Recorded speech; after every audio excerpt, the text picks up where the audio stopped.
প্ৰভুৱে নৰৰূপে নন্দ যশোদাৰ গৃহত অৱস্থান গ্ৰহণ কৰিছে। মহাপ্ৰভুৱে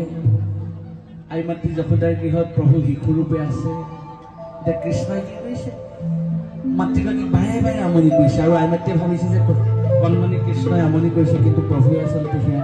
লীলা কৰিছে। ভগৱন্তে কি কৰে, কোনো এঘৰত যায়, সমস্ত বৃন্দাবন ক্ষেত্ৰত প্ৰভুৱে পদৰেণু পেলাই সকলোৱে গৃহখন পবিত্ৰ কৰিছে।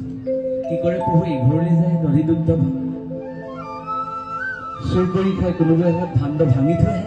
বোলে ধূলিত লতুৰ পুতুৰ কান্হাই, ধূলিত লতুৰ পুতুৰ, ধূলিত লতুৰ পুতুৰ, আৰ ঘৰে তাৰ ঘৰে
প্ৰভুৰ মায়া বুজি নাপায় আপোনালোকে জানে ব্ৰহ্মা আদি কৰি জীৱজত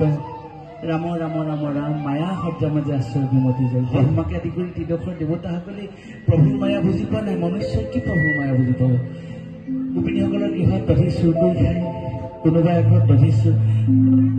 গোৱালে দধি গাখীৰ খীৰাবলৈ যায় মাকজনীয়ে পোৱালিটো একেলগে শুই থকা দেখে কি শিকিব এতিয়া আই মাতৃসকলে ভাবিলে এই কথা নহয় নন্দকানাই যিখিনি আমাৰ গৃহত এনেকুৱা কৰিছে আমি নন্দৰানীক জগৰ দিবগৈ লাগিব এতিয়া গোপিনীসকল আহিলে বোলে হৈ আহে নন্দ ঘৰে বোলে নন্দ ঘৰে গৈ নন্দকানাই জগৰ লগাই